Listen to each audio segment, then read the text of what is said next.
Aloha, peoples. Welcome back. Right now, we're going to look at Sabby Sabbs interviewing Cenk Uygur. Let's see, debate Sabby AOC presidential tour, MTG confronted, blackmail, college decline. Are all the things I guess we're going to talk about, probably, and a little more. Let's switch this over, and here we go. Oh, there we go. And I am going to, because the names are scrolling across the screen during this, I'm going to take away the patron banner at the bottom so it doesn't get confused. And then I am going to slide to make this. There we go. My special guest today is Cenk Uygur. He is the founder of the Young Turks. Cenk, thank you so much for joining me. Thanks for having me. I appreciate it. So I have quite a number of questions for you. First and foremost, obviously, a lot of people, I think, were disappointed after the 2024 presidential election results. You made a statement that you thought that now was the time to maybe try to have a coalition with MAGA on these issues where we do agree. And I want you to talk a little bit about that. And the other part of that question that I have is, do you feel differently now that Donald Trump has been in office for at least 3 months, and why or why not? Yeah, all great questions. So first off, I worked so hard to make sure that Donald Trump didn't win. And we did. That's so lame. Worked so hard just to make sure Donald Trump didn't win. Why? Donald Trump is nobody. He's nothing different than anybody else that we've ever had as president. Why not work to get a person that's good to win? Like, I worked as hard as I could to get Jill Stein to win. He's probably going to go on to talk about how he tried to get Kamala to win. But Kamala was committing genocide. Kamala wasn't going to raise the minimum wage or give us universal health care or do anything positive for us. So why would you just work to not get Donald Trump elected? You're hustling backwards, my guy. This Trump madness thing, the 64 worst things he's ever done. I did half a dozen debates against Orange Man bad, might have get been it. Close to a dozen. On our air, I went on their air. I tried to convince anybody and everybody did. Not necessarily to vote for the Democrats, who are not very inspiring, but to vote against Donald Trump. Why? The Democrats are not very inspiring. So yeah, I guess vote against Donald Trump. Are you telling them to vote for the Green Party? Anybody like DSA? Just don't vote for Donald Trump. Try to find it good. Because, and the case I made for them was, look, the guy doesn't respect our form of government. He just doesn't. I'm not worried about, hey, he actually does. A Republican wins and we're going to get different immigration policies, different economic policies. I don't agree with those policies, but we'll live to fight another day. With Trump, I was worried that we couldn't live to fight another day. I think the 2028 election is going to be the most important election of our lifetimes. Oh man, people say that about every election. Yes, but I believe we can't do the hard thing now. We got to just stay safe and vote for the Democrats. 2028 is going to be the biggest election of your life. Oh my gosh. I think it's going to be an absolutely pivotal turning point, and I wanted to get to that pivotal turning point. I want to get to 2028. And so Trump, so why did I think so negatively of Trump? Because he lost the election and didn't leave, and he came up with a fake elector plot, which we talked about a million times on the Young Turks, right? And so that is a real attempt at a coup in America. I mean, he might have kind of attempted a coup, but he didn't really, and he left, right? You can't say that he didn't leave because he left. And he was talking a lot of madness and whatever, but he got back in, he got voted back in.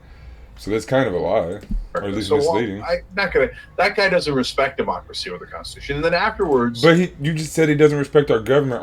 Our government isn't a true democracy. It wasn't meant for the people to have power. Our government was meant for rich white men or land-owning white men to have power over everybody. Women didn't have any control, any power.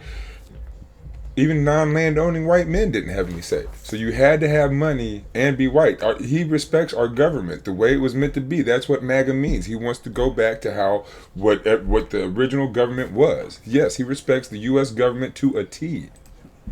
He said after he lost that we should terminate the Constitution. A lot of the right wing had never even seen that quote. And so, and I could go on and on, right? So is Trump what we expected? Yeah.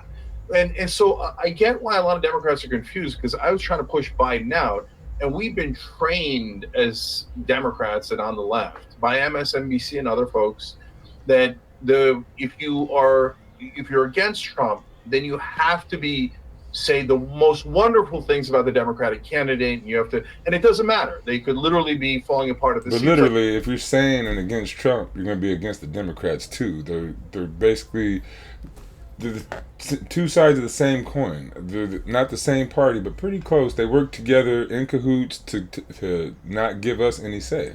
Like Joe Biden, but if you just prop them up enough and you do enough marketing and propaganda, our guys will win, right? So don't ever point out if they're got problems. But in this case, he couldn't speak. Our candidate couldn't talk.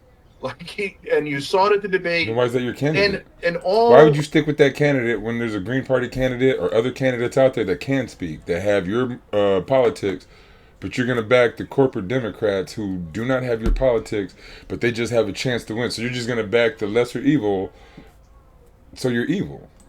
Of the smart political professionals finally saw what I was talking about, not at the debate, but when Joe Biden refused to do the Super Bowl, right? That's when he lost Nate Silver and Ezra Klein and David Axelrod and Carville, because they know that if you can't do the Super Bowl, all the liberals that Malcolm warned us about. So, like, yes, you got so silly, these Democrats. If you're left wing, if you like people, if you want universal health care, things like that, you cannot be on James Carville's team. You cannot be on the Democratic team. You are not going to get what you want. Softest interview and the one that has the biggest reach. That means you're not even running a campaign. So I was attacking Biden not because I'm against the Democratic Party, but because I wanted the Democratic Party to win by having. Well, you should be against the Democratic Party. You say you're on the left. You're supposed to be the biggest progressive network on YouTube or maybe even in the world. But you're for the center-right conservative party. That's not progressive at all. Stronger candidate. So now once we lose, not only did we lose, unfortunately, as I said, we should have had an open convention. We should have had the strongest possible candidate. Instead, we always anoint, and then they anointed Kamala Harris, basically. And so we lost not only all 7 swing states, but we lost the popular vote. So now, having talked to a lot of these right-wingers in those debates and appearances, etc., I began to see something a little bit different than I expected. Well, in the past, when I talked to right-wingers on Fox News or anywhere else, they're just talking point machines, right?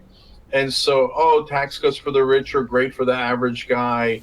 Helping giant corporations are great for small business. Whatever Mitch McConnell and, Heritage Foundation cooked up, they would just regurgitate, right?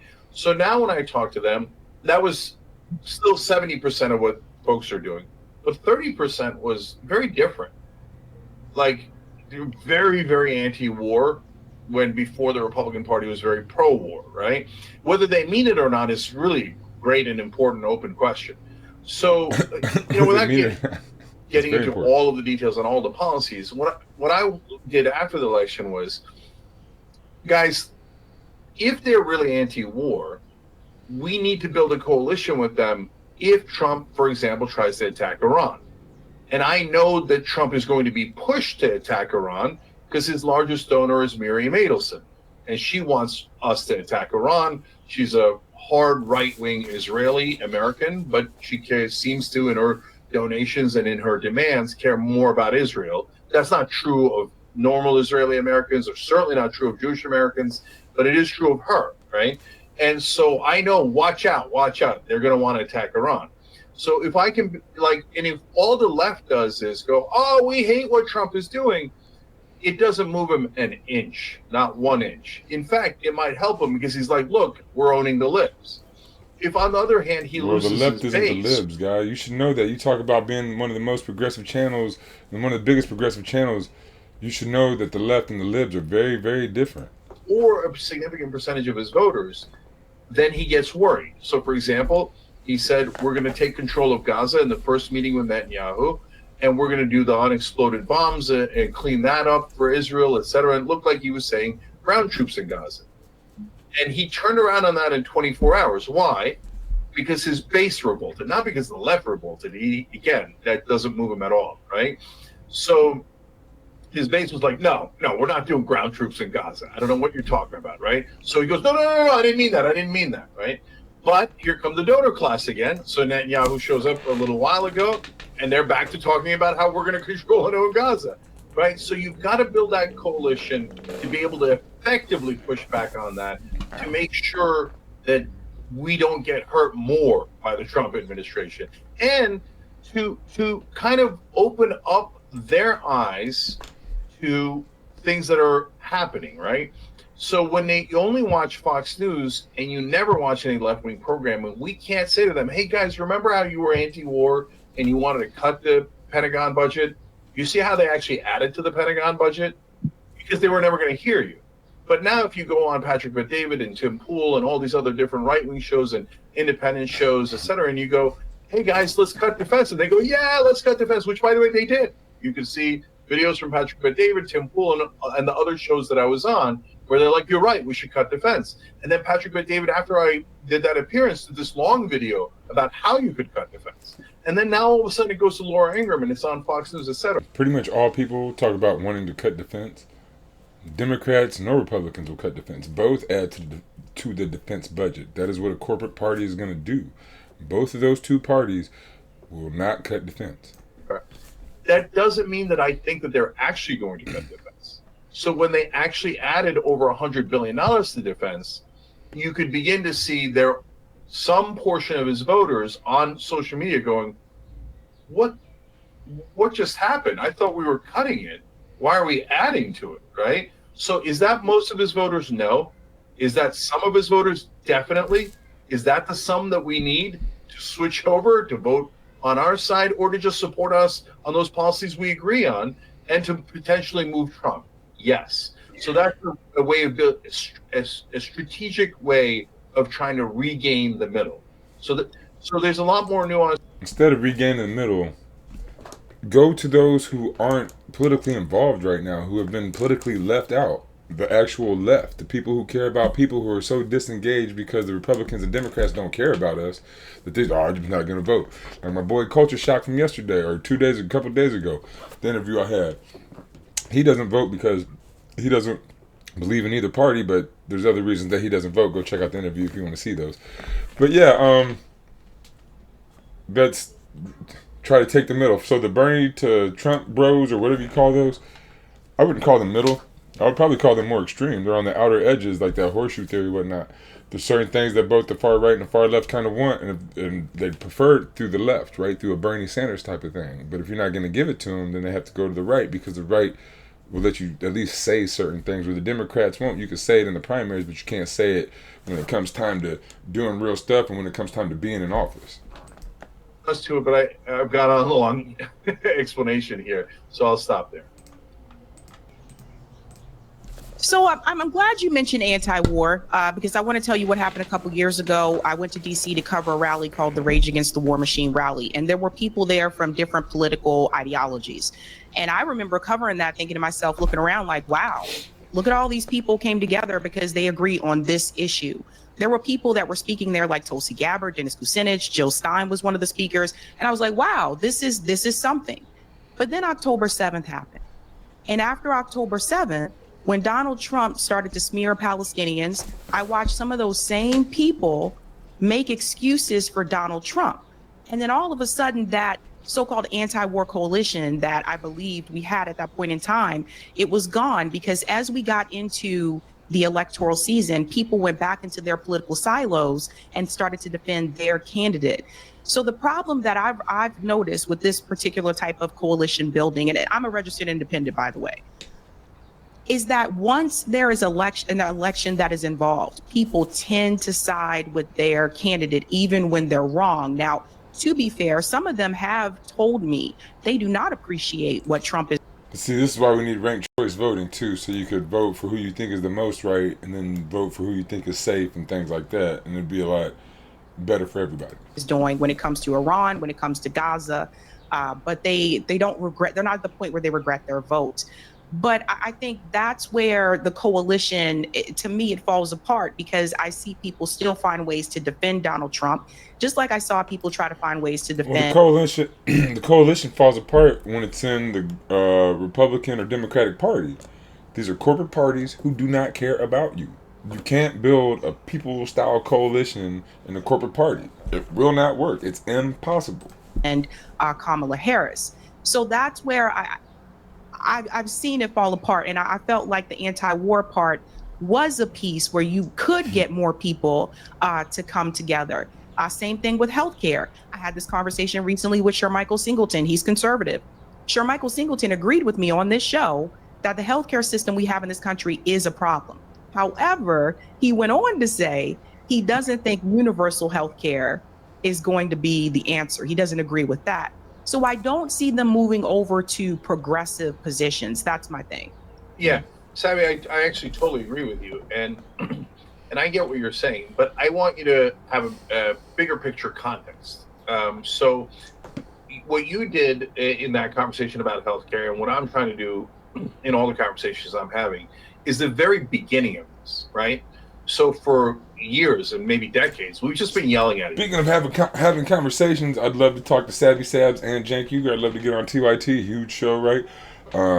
Please leave comments on their shows. On this show, I'm gonna leave a link in the description below. So go to their shows, leave comments, say hey, get some Green Party members on, get Jordan Conley on. Yeah, please. Each other, right? And by the way, I'm totally guilty of that. I mean, I'm so I do tend to yell from time to time on air, right, and online. So it's not like I didn't do it. I definitely did, right? And so, and that worked to win over the middle for some period of time. But now that's not working at all in terms of winning over the middle. And these conversations. So we need to stop worrying about winning over the middle, win over the left, win over the people who are disenfranchised and who aren't voting. Like, I think it's at least 40% of the people in America don't vote. If you could get 80% of those people to vote for you, you'd win. We'd win. But Trump, we're 3 months into his term. If anyone thought, like, oh, magically, some percentage of Trump's voters, let alone all of his voters, but like a big chunk, 20, 30%, overnight are going to be like, oh, I was such an idiot for voting for Trump. No way. I'm not for universal health care. I'm actually for anti-war. I don't want the rich getting taxes. I don't want this, blah, blah, blah, blah, blah. Come on. Of course that's not going to happen in this tiny period of time. Well, Sabby, what you and I have to do, what so many other people have to do, and what you're already doing, is continue to have those conversations and to actually engage in, I know it sounds cliched. But see, it's where you have the conversations and who you have the conversations with. Again, I'm beating a dead horse. I know it. If you're doing this within the Democratic and Republican Party, they're just there to nod at you and make you feel okay and then go to their donors and pass the bills they want. The Green Party has your politics. It's harder to change something than it is to build something, than to fill something. If you already have a container that is the container you want, that is beautiful, that you like, that is exactly like you want, just fill that container. If there's another container over here that's broken and chipped and just leaks all the liquid water, whatever it is that you put in it, it's just going to leak it out and not going to hold those values or thoughts or cares or whatever you want to call that. Why keep trying to, and you put tape on it and it just keeps leaking through and the tape comes off because the moisture. It's all you're doing to with the Democratic Party. They listen to you. They don't do nothing though. The Green Party doesn't even have to listen to you. All you got to do is look at what the Green Party is about, and you're going to be, if you're a people person, if you're on the left, if you're universal health care, if you like people to be alive and to be healthy and stuff, then like 80% at least of what the Green Party is about, you'll be about. I'm pretty sure I'm like 100% just about of what the Green Party is. There's like some things that I didn't think of and I'd be like, oh, okay, fine. Or some things that I'm not really huge on, but like, okay, still I would rather that than say like most other right-wing things. But yeah, it only doesn't matter or only is going over people's heads or sounds like gibberish because that you're using it in the Democratic and the Republican Party. People think it's not real, but I think it is real, especially online now. It's not, and it's not a perfect online, system but that's at not all. the But there is an actual marketplace of ideas, and so if you don't engage in that marketplace, you're never going to win eventually. Right? But if you shift that marketplace to the right and keep it Democrat and further right, you're taking the marketplace to a center conservative party, a center right party, and the marketplace starts there and goes further right. There is no marketplace for the left. We don't get no say here. You were supposed to be that progressive outlet, that media. You're supposed to be having green people, DSA, PSL, those people on. Like, how are you progressive when you're not doing anything progressive? Right? But if we Right. engage today and we keep making our case, by the time 2028 rolls around, yes, we can win a certain percentage of those folks. And for the ones that By are 2028, your channel has like 10 million followers, I think. All these other liberal channels, Kyle Kalinske, uh, his wife's show, all these liberal channels that talk about, oh, I'm progressive and I'm left wing, but you gotta vote blue no matter who. It's BS. All you guys could get millions of eyes on the Green Party, DSA, PSL, even Libertarian Party. It doesn't matter. Get them outside the duopoly. You talk about the oligarchy. Oh, we need to fight the oligarchy, but you keep people bedded within the oligarchy. And Cenk, you've been doing this far too long. I think you have to know better. I think you know what you're doing. You're a corporate. If you're not a corporate shill, then what are you doing with the Democrats? It doesn't make any sense.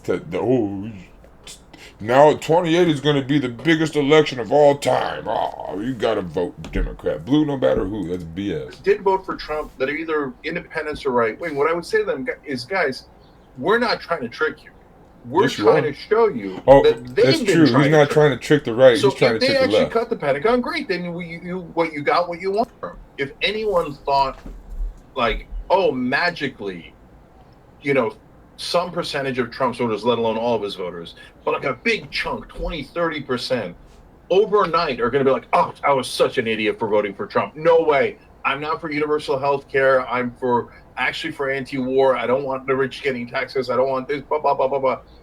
Come on. Of course that's not going to happen in this tiny period of time. So these are the Savvy, guys what you're you going and for? I have to do, what so many other people have to do, and what you're already doing, is continue to have those conversations and to actually engage in, yeah, I know it sounds cliched and people think it's not real, but I think it is real, especially online now. And it's not a perfect system at all, but there is an actual marketplace of ideas. And so if you don't engage in that marketplace, you're never going to win eventually, right? But if we engage today and we keep making our case, by the time 2028 rolls around, yes, we can win a certain percentage of those folks. And for the ones that did vote for Trump that are either independents or right wing, what I would say to them is, guys, we're not trying to trick you. We're trying to show you that they've been trying to trick you. So if they actually cut the Pentagon, great. Then you got what you wanted, right? If they don't attack Iran, great, right? If they actually deliver for the average man, great, no problem. Then you were right and we were wrong, right? But what I'm trying to lay out to them, and it sounds like you're doing something similar in some ways, is that, but when they don't deliver for you, remember what we told you, right? Remember that we were both anti-war. We both wanted better health care. We both wanted better wages. So they said, give it to the rich, et cetera, and that didn't work, did it? Right? So why don't you try the populist left that actually... The Democrats said give it to the rich also. The populist left is not in the Democratic Party. If you're going to... You keep talking about the populist left, but keep talking about the Democrats. I haven't heard anything about you saying about the Green Party yet. in some issues has the same goal as you, but actually will deliver for the average guy instead of for Donald Trump and his billionaire. Will deliver for the... What? And like, when has the Democrats ever delivered for you? When? When they gave us Obamacare and fined poor people for not being able to afford health insurance? Like, I don't need to run it down every time. But when have the Democrats ever delivered for you? They always deliver for the corporations, both parties. Such nonsense. Their buddies. You see what I'm saying? But what about when it comes to some of the social issues? For example, Charlie Kirk, and he's not the only one, but he's the easiest one for me to call out at this point in time. Charlie Kirk has been smearing MLK of all people. Charlie Kirk said that he wouldn't feel comfortable with a black female pilot. So when we talk about building coalitions, we also do have to remember that those spaces need to be comfortable spaces for people that are from marginalized communities as well. And I personally would not feel comfortable building a coalition with someone out there smearing MLK and saying all these things about black people, all these negative things about black people. So I think that's where a lot of the pushback comes from, Cenk. I think that's why some people are saying, what is Cenk Uygur thinking about? There's no way I'm going to try to organize with this person. They don't even respect me as an individual. I mean, what do you say to that? Like, how do you?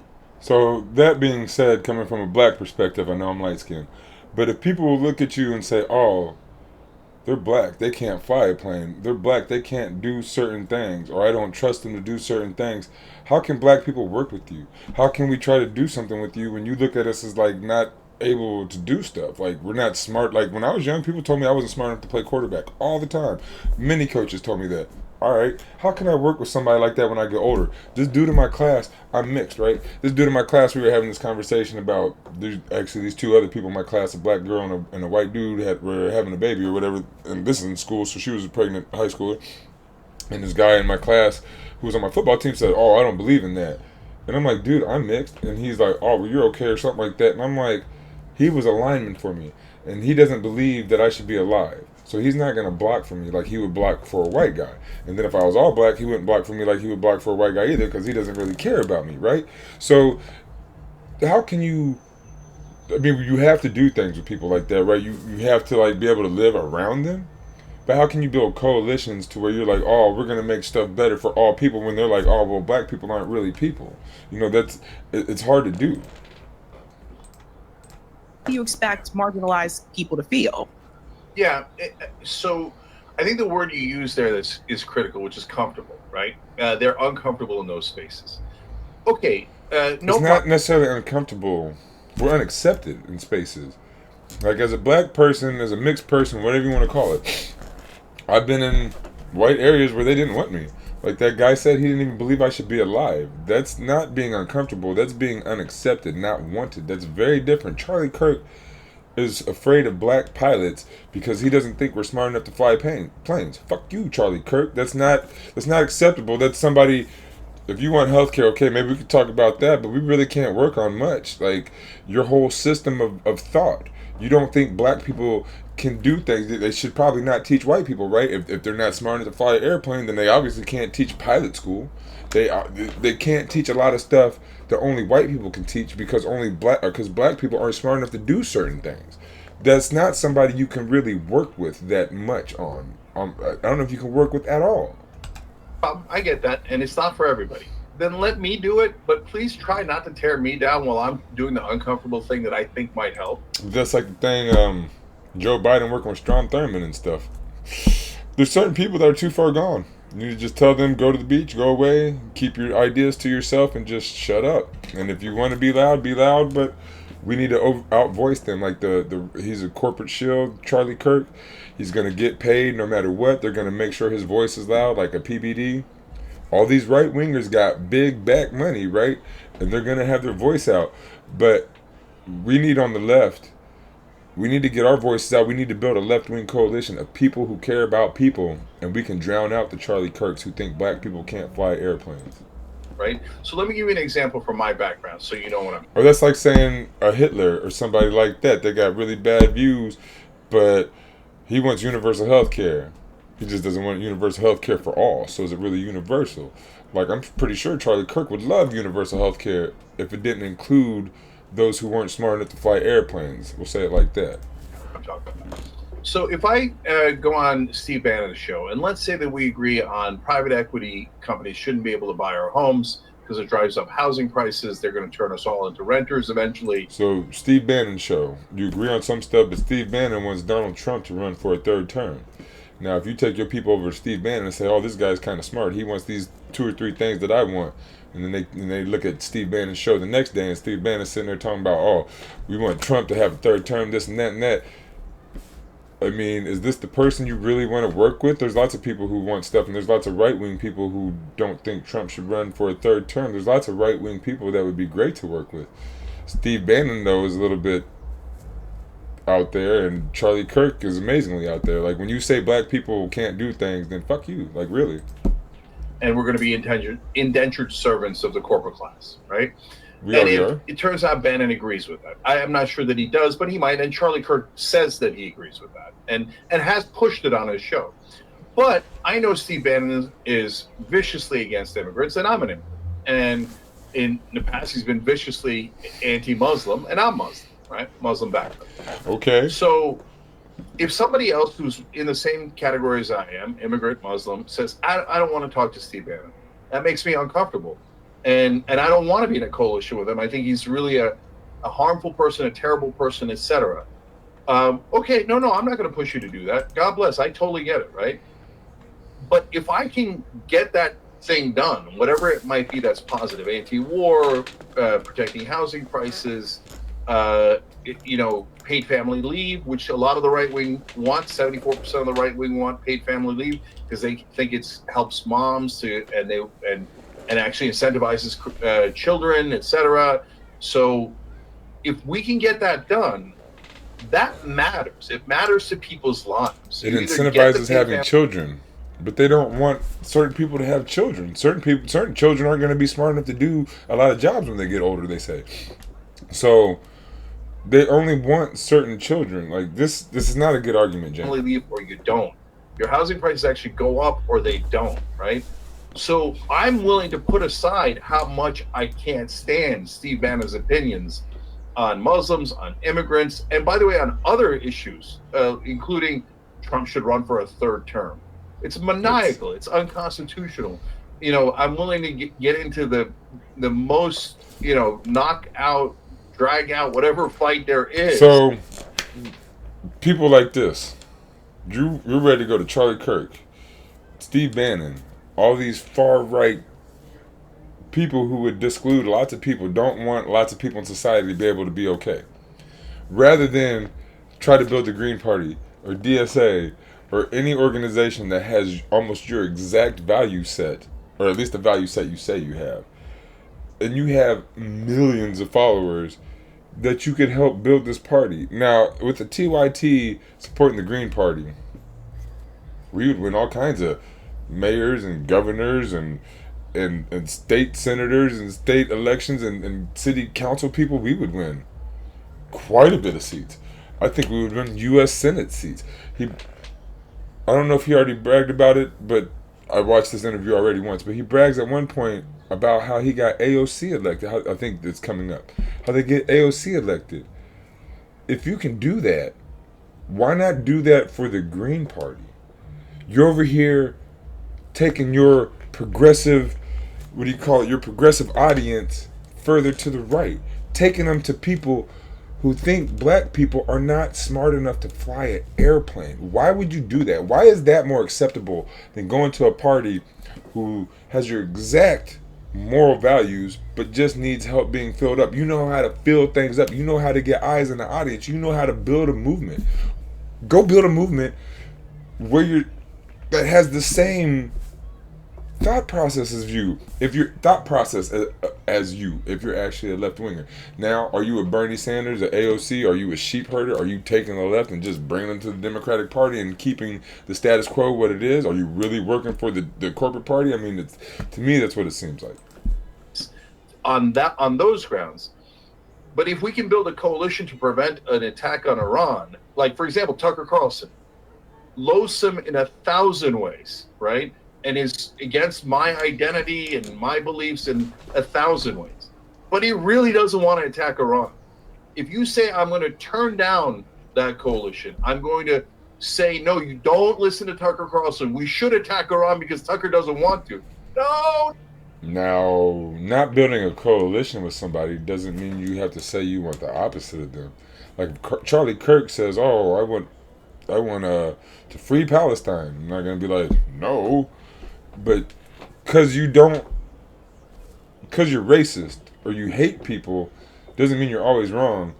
But that doesn't mean we can really work with you a lot, because if you give your audience to somebody like that and then they start talking their other nonsense, then your audience you're giving them credit. No, don't do that.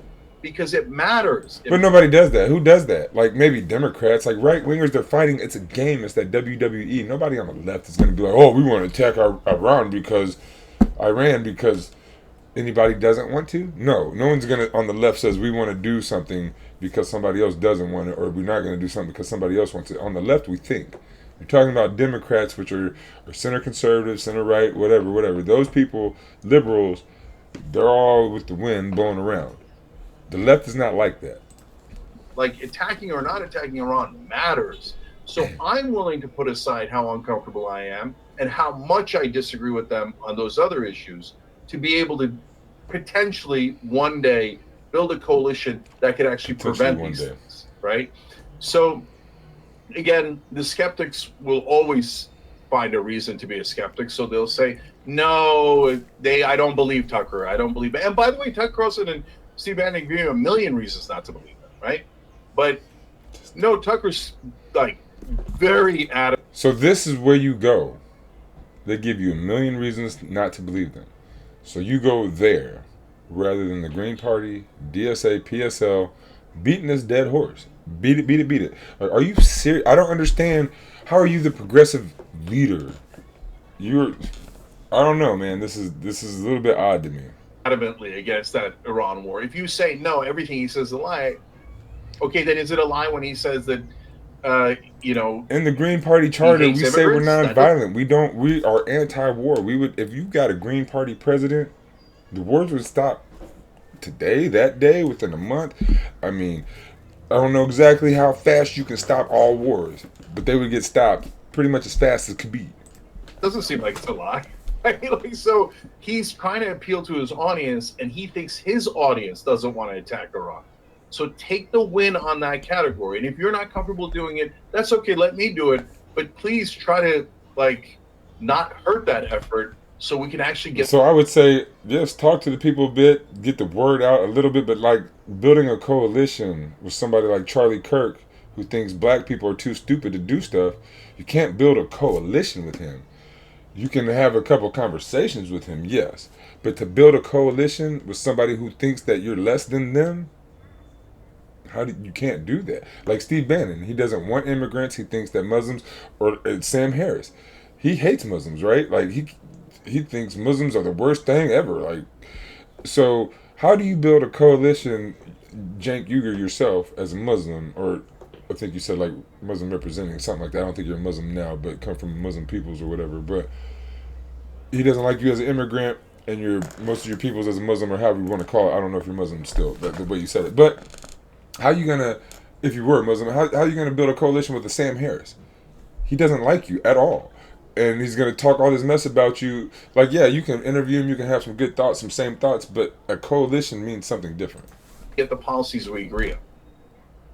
So people are saying that TYT has changed. I mean, when I first started watching TYT, man, I stopped watching TYT 7 years ago, maybe 10 years ago. I saw them start to change so long ago, and I don't know. I see it. So I think I see it before they even know they're changing. There's little tells or whatever, and man, TYT, I can't even barely watch them now. TYT, it was the home of progressives.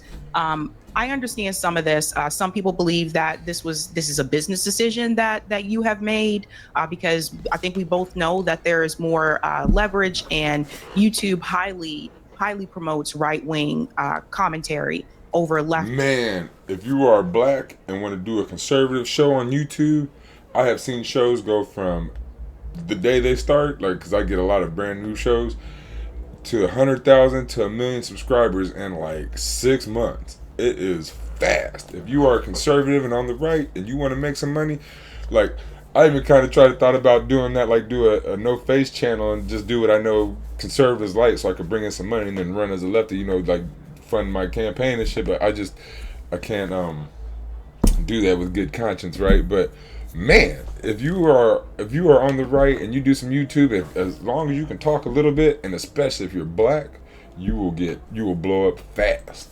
Commentary. Some people have that opinion. One of the things that I said is that it sounds like to me that Cenk and Anna have decided that they need to try to get some type of a win, because it's been almost 10 years now since the first Bernie Sanders presidential campaign. But a number of things have happened. I want to give you a chance to respond to this. Some of the co-hosts or contributors of TYT have left TYT. I know that Francesca recently was fired. And I'm noticing a little bit of a pattern. This is something similar to what I saw with the Hill Rising, where Kim Iverson was there. Well, first Crystal and Sagar left, Then Ryan Grimm came. Then Kim Iverson came. Breonna Joy Gray came. I would say Crystal and Saga left for different reasons. They were going to get paid. But yeah, Kim Iverson, Breonna Joy Gray, and Katie Halper. Kim Iverson's not on the left, but Katie Halper and Breonna Joy Gray are, and they got kicked off for that. But Kim Iverson, she has some lefty views. She's like a Jimmy Dore, where she's kind of like not all over the place, but not just left views, has some kind of right wing views too. But she got kicked off for, I think, some left wing. Katie Halper was a contributor, and all of them are gone, right? They didn't want Kim there because of the pandemic conversation with Fauci. They didn't want Katie Halper there because of her commentary on Israel. Breonna Joy Gray got fired because of Israel. And now I look at Rising Today and I'm like, wow, they really got rid of a lot of the good talent. What is happening there with TYT? Has TYT changed its values? No, not at all. So there's we didn't leave the left left us. A number of things in there that are I don't think are quite right in the assumptions that you put in there. So let me address it one by one. First of all, I get why people think, hey, are you guys doing it for, is there a right-wing turn, and is it for financial reasons? Well, and why do people think that? Because other people have done it, and then they've gotten rewarded, like Dave Rubin, with tons of money showered from the right wing, etc. But except in our case, that's not true at all, because A, we haven't made the right-wing turn, so there's nothing to shower. But they got a big, was it 20 million or 200? I think it was $20 million. Something that was around 10 years ago, but they've been getting money from a couple corporations, right? I've heard. So like if you watch our videos or our live show, which by the way, every day, Monday through Friday, 6 to 8 o'clock, you can see it with your own eyes. And if you see us being like right wing, you could be like, aha, I knew it. There it is, right? They're telling me how wonderful. You're saying vote blue no matter who. That's pretty hard, right? When you're saying vote only for right wingers, you're right wing. Wonderful Donald Trump is on tax cuts for the rich or whatever lunatic thing he came up with yesterday, right? Or if you see it and you go, wait a minute, these guys are saying the same thing they said before. Anyway, you'll get to see it with your own eyes. It's on every day on YouTube at 6 o'clock, right?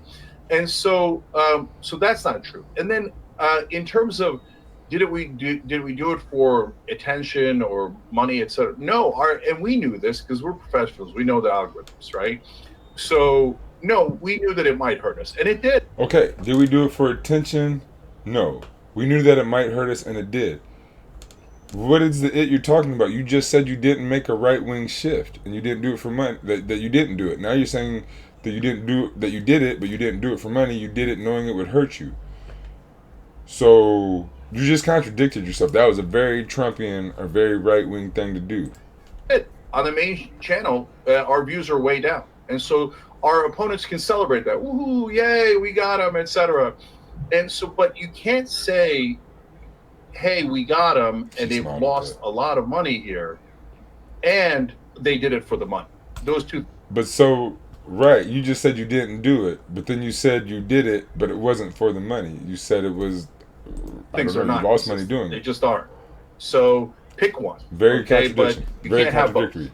So there's no extra money at all, and there is no right-wing shift. At the same time, and by the way, let me, and so I'll get to what I think people think are the shift in a second, but in terms of what you said about YouTube favors right-wing content and stuff, it doesn't, in my opinion. Oh gosh, yes it does. It rewards, we know this, like. But like, it rewards right-wing content, center-right content. If you look for left stuff, they block left stuff. There's so much on my Facebook. When you see the history, it says, "Oh, this is banned. This is banned. This is banned." Stuff that they let me share before, but when they start looking at it, they ban it and stuff. Left wing content is taken off of YouTube all the time. It's taken off of Facebook all the time. Actual left of center content is not pushed nowhere near like right wing content is. Like anybody on YouTube knows this. It rewards quote unquote consistency, right? And what consistency means is. Just give them what they want and don't give them anything else. And what I have a different word for that. It's called extremism, right? So our side says, okay, never give an inch, because the algorithm rewards consistency / extremism, right? So we're right about everything, and whatever is the outer edge of the left or the right, and it applies equally to both sides, right? Give them the outer edge, because that's what people want. And if anybody varies from that, attack, right? The others do. And so if you're not perfectly consistent, you'll get hurt. But we took that risk anyway. And so I'll get to what does it mean to not be consistent in what we were doing before in a second. But you see channels that go, yeah, the Democrats are great. They're the greatest thing ever. Donald Trump's the most evil thing, et cetera, et cetera. Those are actually now getting massive views, massive. That's actually going for the money. That no nuance, no nothing. I don't care about policy. Rah. Right. So center right and right wing. It doesn't matter if you're Democrat or Republican. You're getting views. Republicans get more views. Like the further right you are, the more views you do get. But Democrats, they're not like a left wing corporate or anything getting views. All their views they get count for the right. Democrats, no matter how corporate they are, no matter how much they never deliver for you, those folks don't care about policy. They care about how do I get views and how do I get money, right? So, and look, I'm not hating. Everybody's doing their own thing. And the same is true of the radical right. They've actually been doing it longer. In a rah Democrats, no matter how corporate they are, no matter how much they never deliver for you, those folks don't care about policy. They care about how do I get views and how do I get money, right? So hear what he's saying. The money. That no nuance, no nothing. I don't care about policy. Rah Democrats, no matter how corporate they are, no matter how much they never deliver for you, those folks don't care about policy. They care about how do I get views and how do I get money, right? So, and look, I'm not hating. Everybody's doing their own thing. And the same is true of the radical right. They've actually been doing it longer, in a sense, on YouTube. That's why it appears that there's all these big shows that are on the right wing, but they're consistently going. Oh, you can do it fast. You can start a show, especially if you're black. If you start a show today called the Black Conservative or the something about black and conservative or right wing, your show will blow up. The Cartier boys. There is a show called the Black Conservatives. You got the Cartier family. You got those twins. Is it the twins or the right wing twins or whatever? The cop twins. There's a few of them, man. They blow up fast and in a hurry. If you are on the right, you blow up fast. If you're the Democrat right, you do well. You got Midas Touch. You got Josh Cocherella or something like that. You got those guys, Adam Muckler or something. I forget all their names. But they have 700,000 to a million plus followers, and they're center right wing Democrat sycophants. More and more radical, and their algorithm is rewarding. So it's rewarding radicalism on both sides. No, it's not. It's rewarding all the right, not the radicalism. It doesn't reward the radical left. You never hear anything from the radical left. He's trying to call Democrats radical left or whatever. Democrats are on the right. It all on the right. The further left you are, the less you get. But the further right you are, the more you get. Nobody on the left of center, maybe Bernie Sanders, if you want to call him left of center, gets some noise or whatever. But if you're not like an artist or something, like Kendrick Lamar, yeah, he gets a lot of play, but he's not a politician. But if you're a politician and you're left of center, like only Bernie Sanders, if you would consider him left of center, gets any play in the U.S. Very few people, like the Green Party, gets a little. You got Jill Stein, you got Butch Ware, you got some people out there I'm trying to get out there, whatever. But we don't get talked to and picked up like these right wingers. He's lying. He's totally lying right now. It's not rewarding any moderation at all. So what is the change that people are talking about? So in the past, as I said earlier, Sabby, I did a lot of yelling at the right wing, right? And so I've done that a billion times. What is different now is something that's an actual realization. It's important to our political strategy. It's important for us in order to win, to actually effectuate these policies, but it's also just true, right?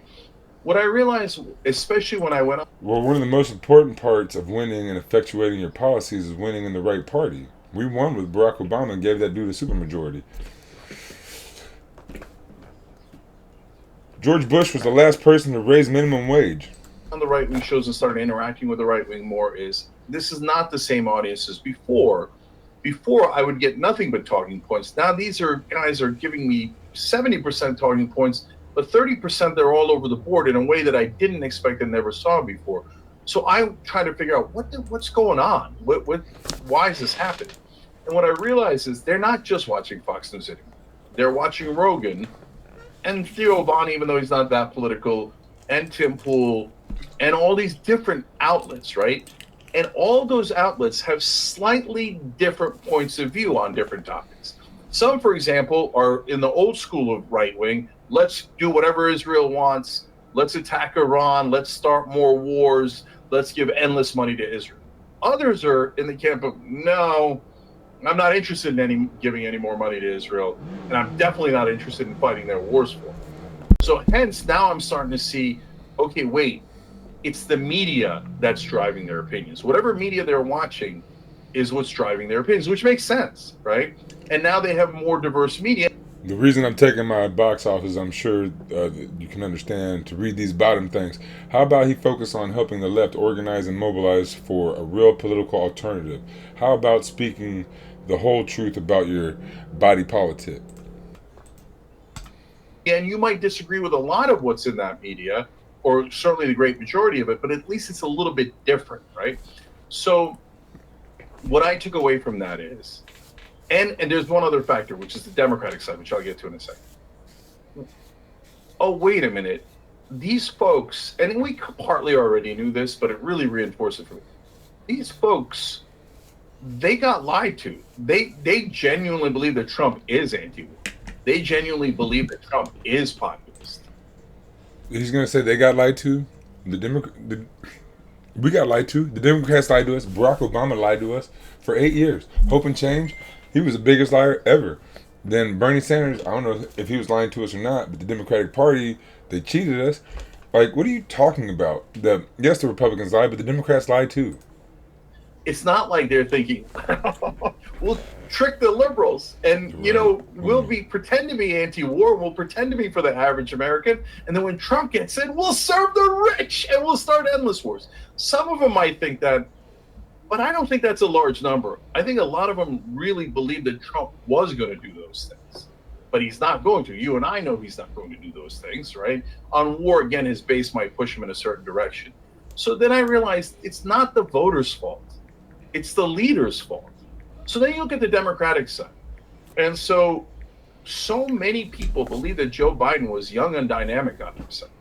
And look at the Democratic side, talking about liars, and going to talk about Joe Biden.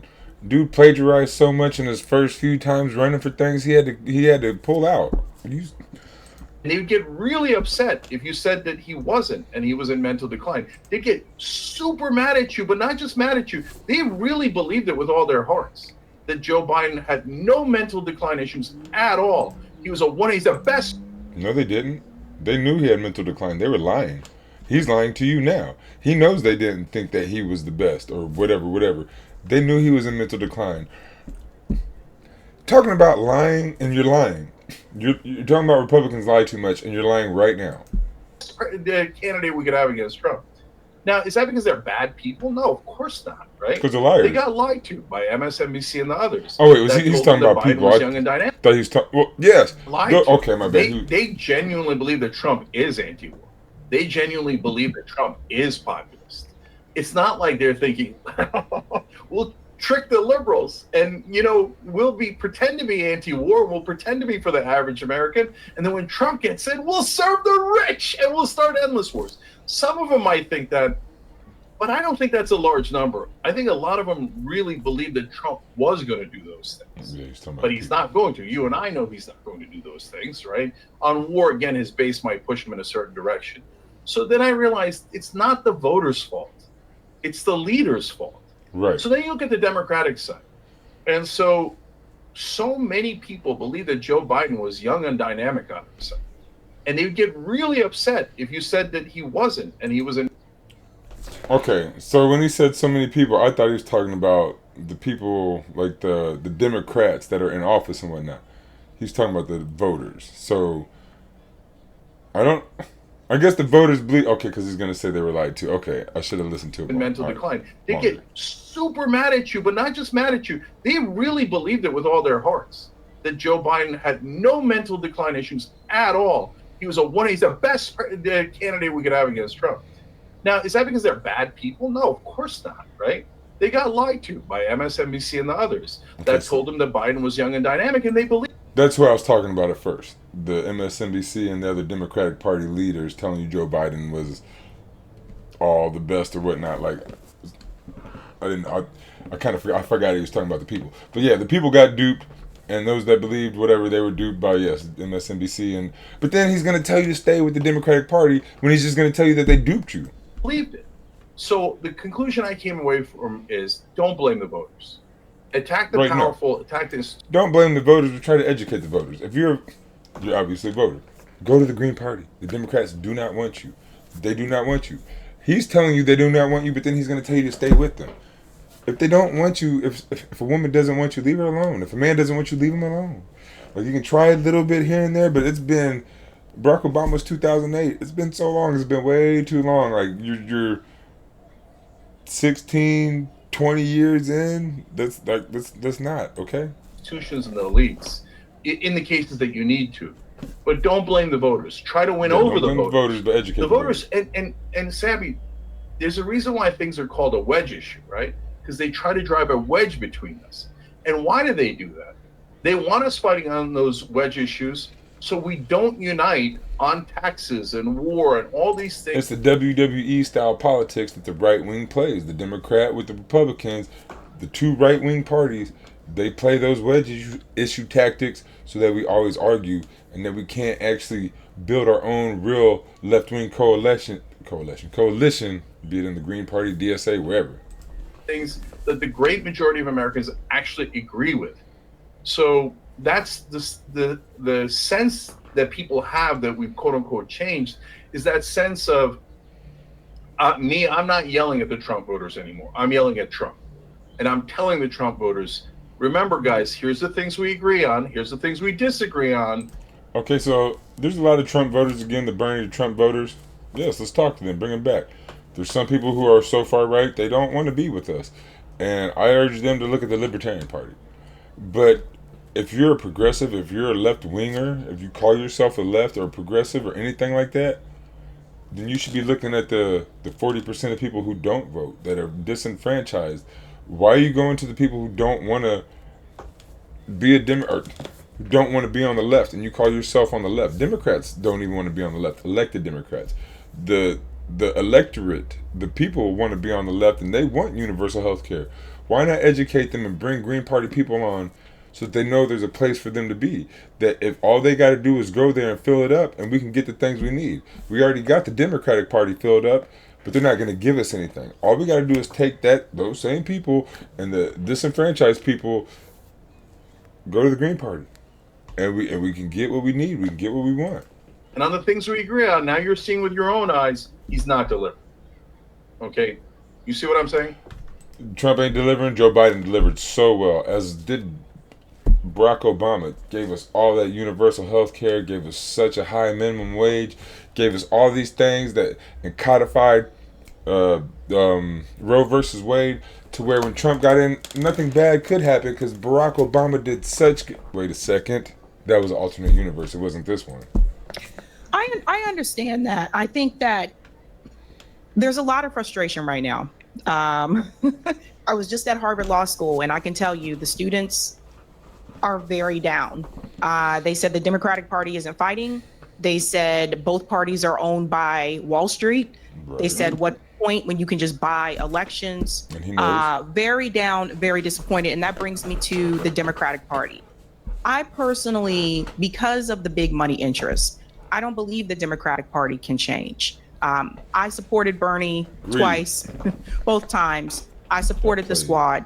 They let me down tremendously when it came to certain pieces of legislation that they either supported or they should have supported and they did not.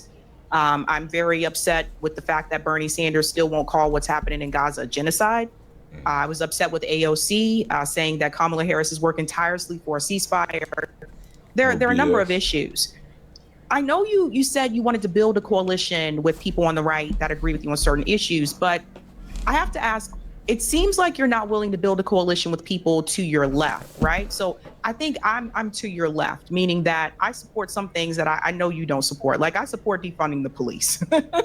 I know you don't support that, but why not build a coalition with those people? Because what I think, because I don't believe that the Democratic Party is going to change because of the big money interest. Like I was saying, really think the disenfranchised 40% or whatever that don't vote, like, these are the people that she's talking about. We should be using this time to try to build up the Green Party or a third party. Chris Smalls is starting a Labor Party. Chris Smalls is traveling across the country, engaged. Chris Smalls, I gotta look him up and call him up. See if we can just build the Green Party. Why start another party and split the coalition? Let's build the coalition.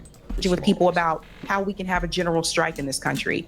I think that's where the energy should be going. And I really thought that, especially with the genocide, that more people would see this like, oh my God, both these parties are warmongers. Both these parties are owned. And I want to get your perception about that, because the Democratic Party has let a lot of us down. And I'm curious what you think about building that coalition with people to the left of you and the third party movement. Yeah. So that's another great question. And I think there's two different issues in there. So one is building coalition with the left, and the other is a third party, right? And so is that the right way to build a coalition, yes. Right? So do I want to build a coalition with the left? Of course, I am the left, right? I don't mean I'm exclusively the left. I mean that if you watch our show on any given day, you'll see it's totally on the left, right? No, you can't say vote blue no matter who and claim left. You can't be supporting right-wing politics when it comes down to the vote and call yourself a lefty, because what you're saying and your actions are different. They're opposite. Your actions mean more than your words. And so I know for some they say, nah, it's not enough. It's not enough. You have to agree with me 100%. So, for example, you and I apparently don't agree on the framing of defund the police. I think it's terrible framing. I think police reform is desperately needed, but you're less likely to get police reform if you call it defund the police. So we can get into that debate. But do I want you and I to vote together in an election? Absolutely, of course. But are you going to vote for the left party, or are you going to vote for a center-right party? You're going to vote for the Democrats. No left-winger is going to vote for the Democrats. You're not a left-winger. It's liberal. Stop saying you're on the left. You're a liberal. It's okay. Being in the center-right is fine. It's who you are. Own it. Proudly. Please. Stop saying you're on the left, because it makes my life harder. Of course, right? So let's say you had found a great candidate and you guys are pushing it forward and they've got a great chance to win. We always have a great candidate. Jill Stein was a fantastic candidate. I know less about Howie, I forget, Howard something. I think it was with the H2, but I know less about him. But Butch Ware is a great candidate. The Green Party almost always has the best candidate in the race. You don't push them. Winning, etc. Am I not going to support that candidate because they want to defund the police or they have some positions I don't agree with? No. I'm going to support the candidate. You're not going to support them because they're not a Democrat. You're a vote blue no matter who, guys. So you don't support the left. That most agrees with my positions. That's the logical thing to do. No, you don't. In fact, I'd be a giant hypocrite if I said, hey, guys, I'm allowed to disagree with you 5 or 10%. And you don't have to, go to war over that. If it didn't apply to me as well, of course it applies to me as well. If I disagree with a candidate that's 5 to 10% more on the left than I am, so what? I'm going to agree with that person a lot more than I agree with the guy on the right. But you're going to say to vote for the Democrat who has more of a chance to win than the person who actually agrees with you. There's where the hypocrisy comes in. But is it really hypocrisy, or are you just more of a right-winger? Who I don't agree with on the issues 90%, right? So, of course, build coalitions on the left. And, my God, wherever we are on the left-wing spectrum on policy, when the Democratic primary comes in 2028, we must get on the same team. We cannot pick an establishment Democrat. So, you have a channel with like 10 million followers. You're talking about whatever happens in 2028, we must get on the team. When you can build the team, you got 3.5 years to build the Green Party, DSA, to build the Young Turks Party, whatever party you want to build. You got enough followers that you could get a good 5%. You could get Kyle Kalinske and all these other people, the Humanist Report, and you got a whole network of people. And I'm sure Sabby Sabbs would jump on board with a left wing push for the 2028 election. You're already talking about right wing BS. We just got to do whatever the Democrats tell us to do. Like, how in the world? No. That is such nonsense. Where we at, bro? My God, wherever we are on the left wing spectrum on policy, when the Democratic primary comes in 2028, we must get on the same team. We cannot pick an establishment Democrat, a corporate Shut up. That's what you're gonna say? Democrat. We can't. And what I'm a little worried about, Sabby, is that some portions We're probably gonna pick Baby Bear, right? Right up under Mama Bear, straight into the establishment. We, the Democrats, we are not. The Green Party is not. The left is not. The folks that are, so, and this is important to clarify before we go further. The Democrats not picking an establishment candidate. Do you believe that's even possible? My audience, we do this great town hall on Operation Hope that we do, and they asked me similar questions, and I answered it. If you're a member on tyt.com, you can see that for yourself. But what we realized in that conversation, what I realized, thanks to my audience, is that saying far left, max left, all these different words that I've tried, and every time I said, look, I don't know what to call these folks. It's actually not based on policy. So it's not about whether you're far or et cetera. Left wing is 100% based on policies. That's all it is. It's people first policies. Universal health care, like paid for college, higher minimum wage, ending food deserts, building food forests and permaculture and all kinds of things. It's communityism. It's about the community, about the people. Far left on gun control and on a bunch of issues, right? Probably to the left of you and probably to the left of the great majority of the Democrats. And he doesn't even know what left means. The left, just because you're on the left doesn't mean you're pro-gun control. We're more pro-gun education and experience. Like, you need to know about guns, even if you don't want guns. If you hate guns and think guns should be nowhere, you should at least know about guns and have gun education. It's like people telling kids, "Oh, abstinence is the only way." It's not gonna work that way. You need to teach them about sex and tell them to teach them, to respect it and educate it about it. Just to ignore guns and look the other way, or just to ban them, it's not really gonna do a lot. As you see, our school shootings are pretty high. Not that we ban guns, but we don't educate people about guns. Radicals, right? That's not the right way of thinking about it.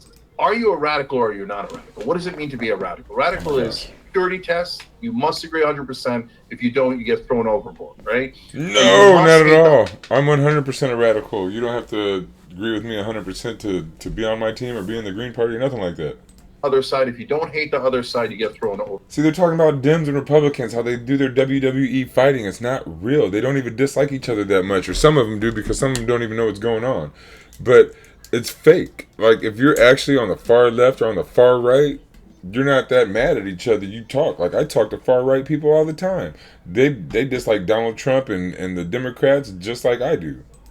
Overboard. No dissent is allowed, otherwise you get thrown overboard.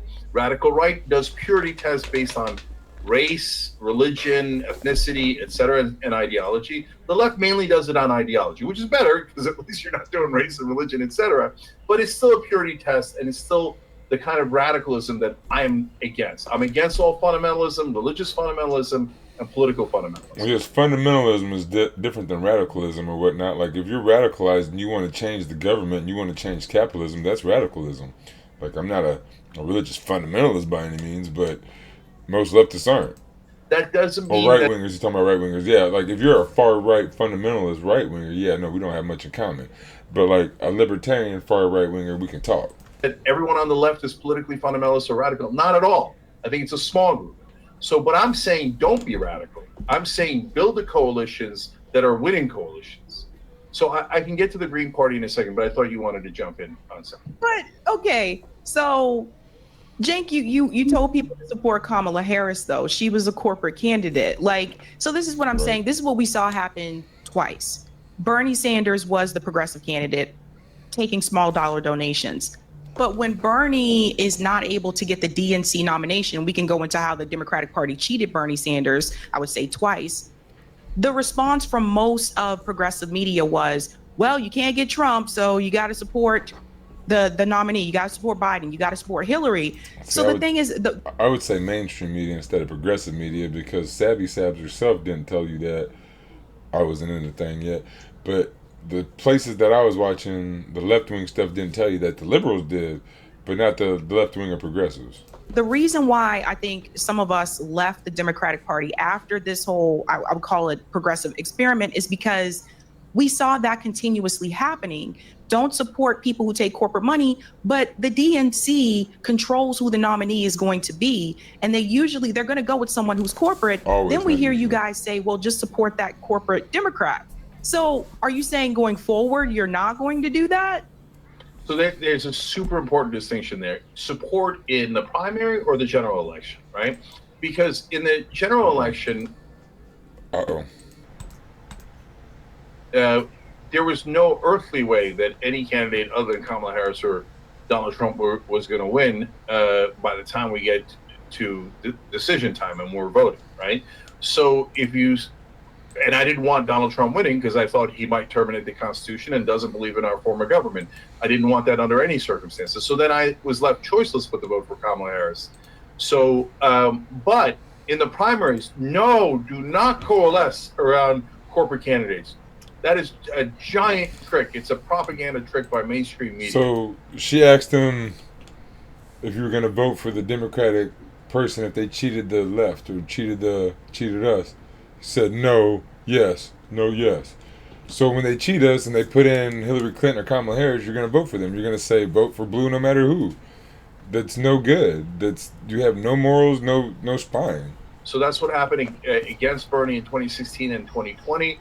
I've been dead set against that. So your point is, why not just go independent? Why not just get rid of these, can't stand these, if you can't stand these corporate Democrats, I've been fighting these corporate Democrats my whole life, right? So when you tell me about how you go to Harvard. You've been sheep herding for these corporate Democrats your whole life. If all you do is say, hey, vote for not them until they win, and then all you got to do is vote for them, you can't vote for the Republicans, you're a sheep herder. You're not fighting them. You're helping them. And everybody hates money in politics. Oh, thank God. Finally, thank God. Right? And by the way, this dude brings in so much money. Talking about money in politics. You could fill the Green Party. You yourself, Cenk Uygur, could fill the Green Party by yourself, pretty much, almost, I guarantee it. But you don't do it. You don't. Why? Because you don't want to. Again, I know some on the left won't believe this, but the thing that the right-wing actual voters now hate the most is money in politics. And you're just going to say, well, no, but they love Elon and they love this and that. Right. Yeah, I get it. And Elon set up a giant propaganda machine on X. But whenever I go on any right-wing show and I go, the donor class sucks, and they control all of our politicians. AIPAC does, the drug companies do, the oil companies do, etc. All I get is, yep, 100%. Then I say, remember, Elon's a donor. They're like, but okay, I hear you. So they say what you want to hear, but they don't mean anything. But anyway, my point is, we're getting to this wonderful place. But unfortunately, our system is so rigged against third parties that it is just, unless you're a billionaire, it's near impossible. Or unless you have a YouTube channel with tens of millions of followers, or at least 10 million followers, and you have access to other YouTube channels that have millions of followers, you guys could build a third party, no problem. You're just lying to your people. You are such a right-wing shill. Possible to pull off a third party victory. But what I would tell you, Sabby, is, on the other hand, winning a Democratic primary, it's been so frustrating in these last 3 cycles. But on the other hand, trying to do something impossible can't be done. Let's try that. Bernie Sanders won in 2016. They cheated him.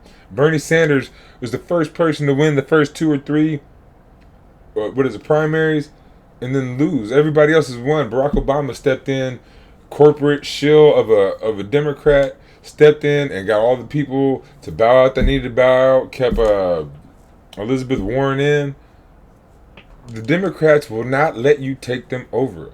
They are strong with the corporations and how they want to be. They are not strong with the people. They are not strong with how we want them to be. But they are very strong in their morals and the way they need to be to get their money and do the thing they do. They are not for us. And you know this. But is it impossible? It's Yes. not even close to impossible. Bernie almost did it twice. Almost did it twice. And in fact, Bernie could have done it if he was just a little different. He's too nice. If he was a little green, he would have won the presidency. He would have won in 2016, I'm pretty sure. I know he would have won in 2020. Got a pandemic, a dude talking about universal health care, left-wing Green Party. That'd be easy win. actually made an aggressive case against Hillary Clinton or Joe Biden, I think he would have won those primaries. But he's a sheep But he herder like just you, Cenk. refuses to attack any other Democrat. And as much as I love Bernie, it's so frustrating that he thinks that those corporate Democrats are his colleagues. They're not his colleagues, they're his opponents. And they're his most effective opponents. But look at what Trump did. And you to say the to vote for Republican them. Party. He snuck in as a celebrity candidate, said the things that were super popular for that side, by the way, one of which was drain the swamp, anti-corruption. I know he didn't mean any of it, and he never did it, any of it, right? But that was an effective campaign strategy. So he wins over the Republican primary, and then he bullies the establishment Republicans. Now, in his case, he did it just for himself, right? But if we had a progressive populist candidate that wins the Democratic primary, which is enormously possible in 20, It's impossible.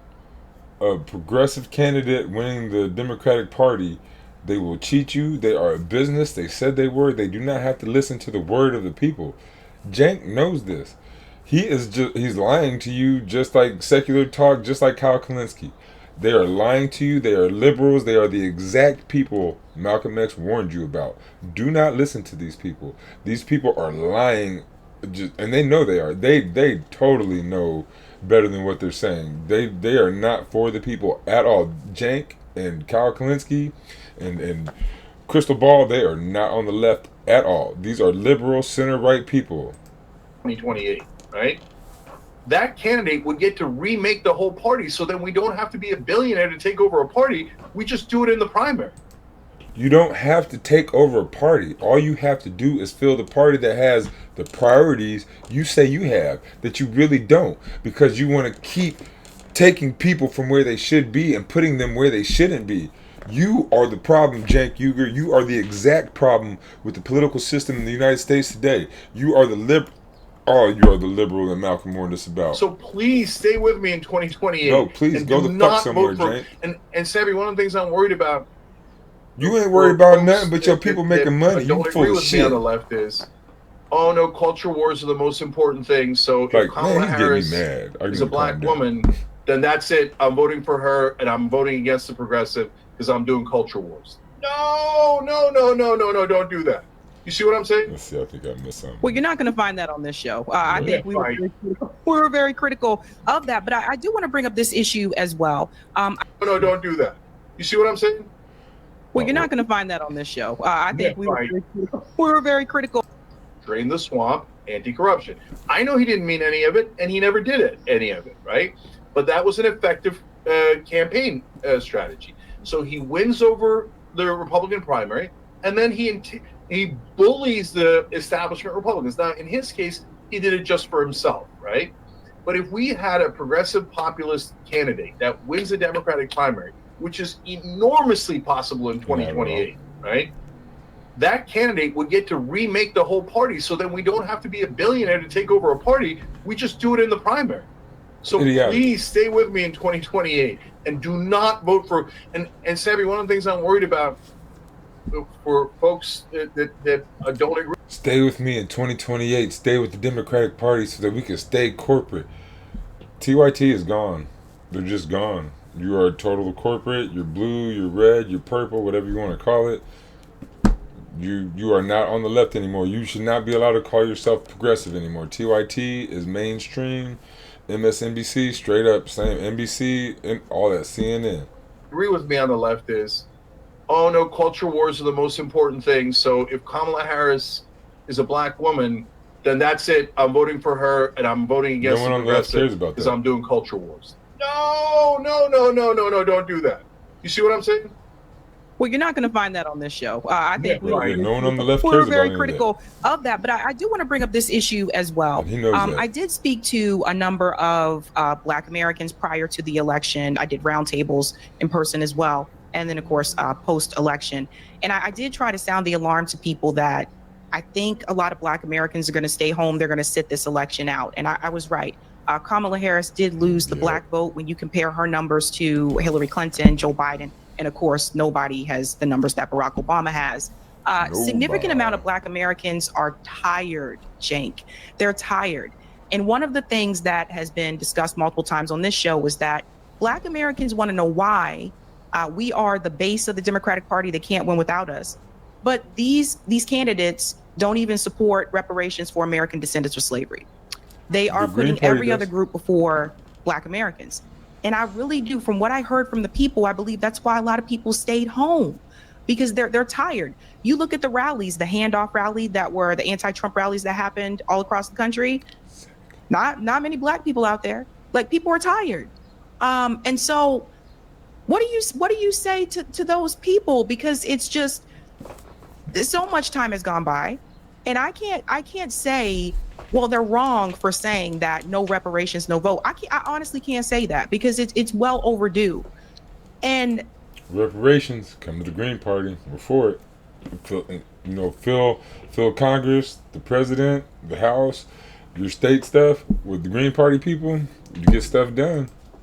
Some of them want something different. They want a new party that is going to answer to the issues that the Black community is having to deal with. This oligarchy tour right now that AOC and Bernie Sanders are doing, they're not even going to Black communities, Cenk. Why aren't they in Flint, Michigan, Detroit, Baltimore, Jackson, Mississippi? Right. Who are they talking to?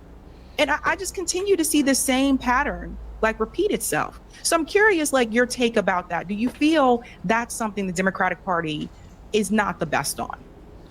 So, look, we could agree or disagree on some of the specific issues, and should they campaign on them? Should they not campaign on them? Should they agree with that? Should they not agree with that? But I think the overall point is that Blacks, Latinos, and a lot of our coalition is splintering, disintegrating, etc., because we haven't delivered for them. You could say we didn't deliver for them on reparations. I'm not sure that that's the main driving force, but that's So Blacks, Latinos, and everybody else. She asked a specific question about a certain people, and he doesn't seem to want to answer it. A viable reason why. I think probably a bigger reason why is we didn't deliver for them on wages. We didn't deliver on healthcare. We didn't deliver on jobs. We didn't deliver on so many of the things that we promised them. We didn't deliver on anybody with that stuff. Let's see. Like, we didn't deliver any of that stuff to anybody. That stuff that everybody needs. But she asked about a specific people or whatever, and you don't want to answer. You want to talk about everybody that we haven't done well for. Yeah, we haven't done well for a lot of people. That's the whole point of leaving the Democratic Party and going to the Green Party. Right? So at some point they go, yeah, but like a great example is, we said that if we win those two Georgia seats, Ossoff and Warnock, that we were going to do voting rights, right? And the Voting Rights Act was H.R. 1. That was the most important priority for the House. And I said on the Young Turks, they're not going to do it, guys. They're in that bill is like ending gerrymandering. All of their districts are gerrymandered.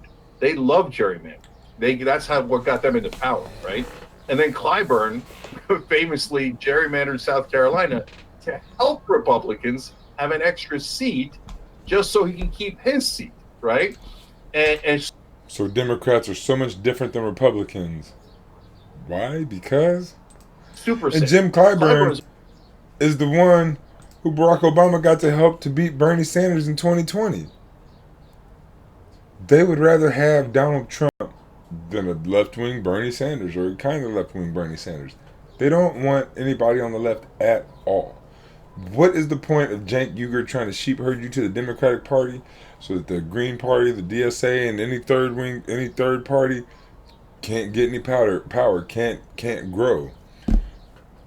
Cenk, you need to just go to the Republican Party, Cenk. is one of the worst corporate Democrats in the country. Can't stand that guy, right? So we've got to actually deliver for these voters. If we don't deliver for them, of course the coalition's going to disintegrate. And who doesn't deliver for them? It's not Bernie and AOC. They're trying their best. And I have my own critique of them. No, they're not trying their best. And if they were trying their best, if you were trying your best, you would talk about the Green Party a lot more. They would talk about the Green Party a lot more. Whether you were in the Green Party or not, you would at least give people the option to think about it, to build it, help them out. You progressive program, the biggest progressive program in the United States, but you don't talk about the Progressive Party in the United States. You cannot call yourself a progressive program if you don't talk about the progressive parties in the United States. DSA, Green Party, PSL. I'm sure there's a couple other, but the Democrats, Republicans are not them. And our critiques might be similar in some ways and different in other ways, but they're at least trying, right? Whereas they're not the problem. They're not the blocking agent. The people that are blocking that change is all the corporate candidates. So oh no, you sheep herders are the worst. The ones who pretend to be on the left and keep the people in the wrong parties, keep the base that shouldn't be their base, hopeful but let down at all times. You guys, AOC and Bernie Sanders are the worst people for politics, for the left wing, for people, for the community, for the world. Nowadays at all. Like since 2016, maybe 2016, Bernie was in the good. But since then, he's just been a sheep herder. All you guys are awful for us. For example, $15 minimum wage. So Biden says we're going to do it. It's easy. It's one of his first priorities. He gets into office. The very first thing he pulls out of the first bill is $15 minimum wage. And so Bernie introduces an amendment, and 8 corporate Democrats voted against it. So why did they vote against higher wages for all those groups? And does that disproportionately affect blacks and Latinos in this country? Yes, definitely. And that is a material impact in their lives. Do I have more food on the table for my family or don't I? So when those corporate Democrats betray us, that's when the Bernies of the world have to call them out and use their spotlight, use their microphone. To me, that's one of my strategic disagreements with Bernie, which is that he doesn't. He says generally oligarchy. Generally, Democrats have an issue too, right? But name Chris Coons, say Chris Coons, nope, won't ever do it. Say Joe Biden, won't do it. Say Hillary Clinton, won't do it, right? So you see how we're trying to attack the same problem just from a slightly different angle. Slightly different, like you'll say Joe Biden or Hillary Clinton, but then if they win the nomination, you'll say vote for them. You say, oh, they're bad. Don't. But then if they win the nomination, you still vote blue no matter who, so you're still just the same punk that Bernie is. I get that, but I don't know. I try to look at the bigger picture, and when I talk about a movement, I'm not just looking at like electoral politics, right? So it's not just third party. It's organizing. It's all these other pieces to the puzzle that I feel sometimes are overlooked. A lot of these. See, the Green Party is more of a community organized party where we do stuff and do stuff in the community. The Democrats, they do it for show. The Republicans, they do it for show and take pictures and stuff. The Green Party does it because that's what the Green Party is. Progressive policies have passed on a local level. You live in California. California is a ballot initiative state. So like my state, Massachusetts, ballot initiative, we've passed progressive policies locally, right? But this is why it frustrates me when so many people stay home. They're not even going to vote for that. They're not voting for those ballot measures that will directly impact them in their state. So that's one thing, ballot initiatives. Mutual aid. I do mutual aid. I wish more people were donating money to mutual aid organizations instead of to political candidates. Like, we're spending millions of dollars on presidential candidates, and we're not taking that money and putting it into communities. We could have built clinics. We could have done so much more for, I think, a lot of the lower income communities. And then there's the protests, right? What's her Kamala Harris, they said she made brought in $2 billion. How much can you do with $2 billion in 3-4 months?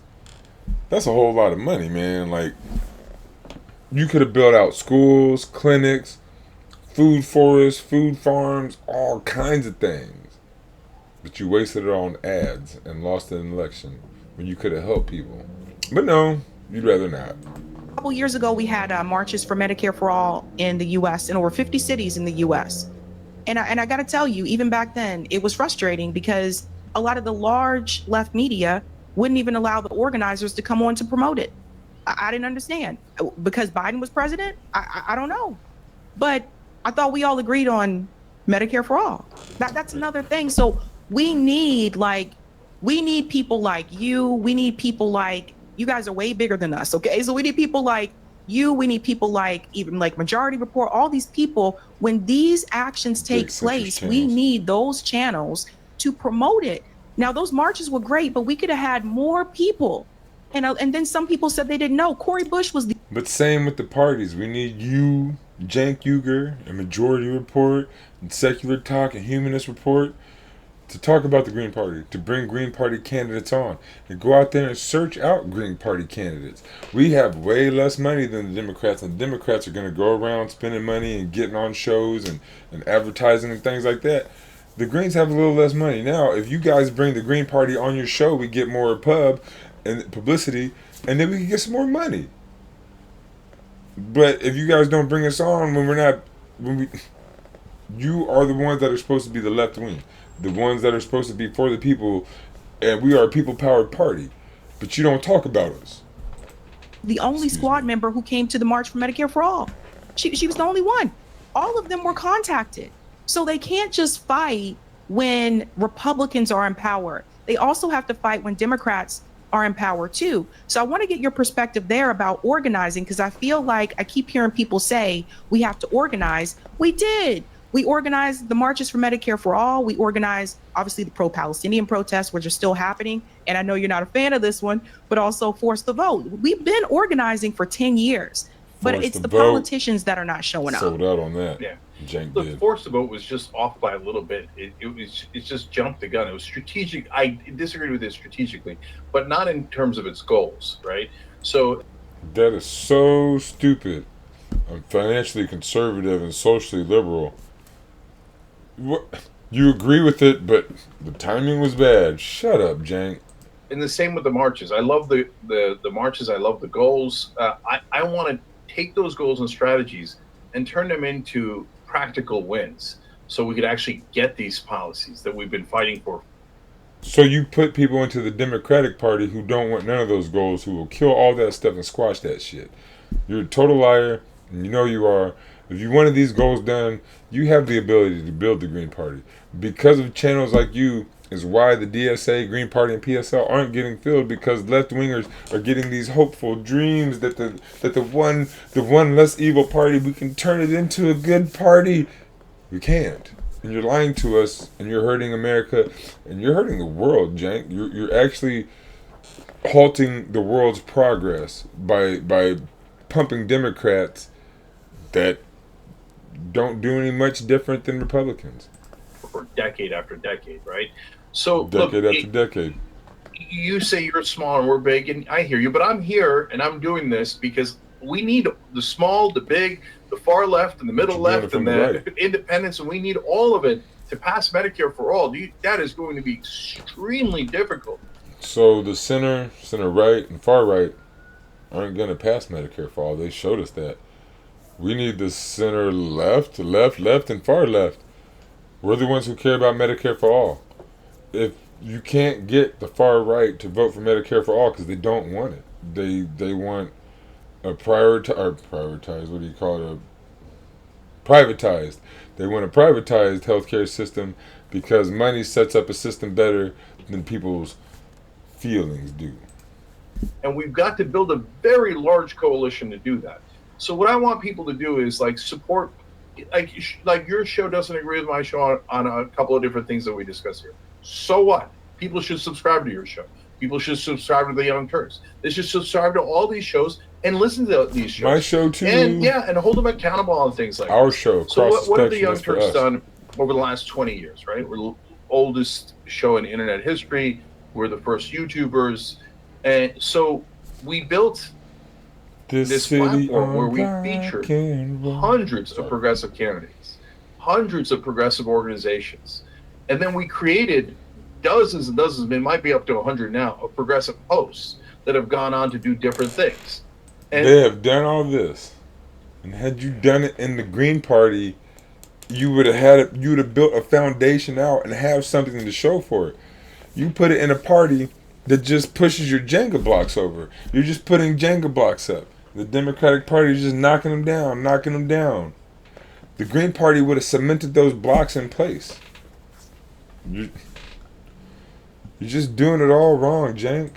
And so, I mean, if anyone is in favor Now is not the time, of building a Cenk Uygur. movement and a strategy to win on these things, it's us at the Young Turks. And so, a spectacular example was the Just Democrats. So I was one of the co-founders. We launched it on the Young And Turks. they would have been in the Ro Green Khanna Party. came on and said, yes, as an incumbent, I'll join the group, which was amazing. He did that on the Just as Democrats, if you would have just gone to the Green Party and built those same people through the Green Party, how much better would America, how much better would everything be right now? Young Lots. Turks. And then we featured this little-known candidate, in fact, not known at all, Alexandria Ocasio-Cortez. We put her in 34 videos and got her over 1 million views. We raised $2.5 million for Justice. Keeping the left nicely snuggled into the Democratic Party where they couldn't make too much noise. Where Miss Sit-In, her first day, she's going to sit in against Nancy Pelosi, to a couple years later calling her Mama Bear and becoming Baby Bear and becoming the next Nancy Pelosi, bringing all this money, millions and millions for the Democrats. You didn't do anything, Cenk. That was a nothing burger. You brought more power to the people who are holding us down, and you're proud. Good job. Democrats in that first cycle. And that led to these miraculous victories. It's not the only thing that led to it at all, but at least helped, right? And our Cori Bush, and it wasn't Jamal Bowman, who was it? Cori Bush, and I forget the guy. But they got pushed out of the Justice Democrats and pushed out of the Democratic Party because they were actually left-wing and progressive a bit. But the others, not so much. They get to stay in as long as they don't push too hard. Like, I mean, Ilhan Omar and then Rashida Tlaib are pretty good. But, you know, most of the Justice Democrats aren't doing nothing. audience, I keep saying they're open-minded and open-hearted. And this is what I'm talking about. To give that amount of money to these folks, and the result Just was stealing it. that AOC victory was one of the most stunning political upsets in American history, literally, right? And so we all did that together. Now, you've got some frustrations with the squad and Just Democrats, and so do I. So that, you know, parted ways with that organization. But I don't hate them. I let them keep going. Let them do what they do, and hopefully they'll join up in the right place with us. And I wish that they had challenged the corporate Democrats more. And that's what we set up the organization to do. And by the way, Sabby, very soon, I'm going to launch a new effort. And that effort is going to be a similar theme, which is, in this case, we're calling it a populist takeover of the Democratic Party. So that they...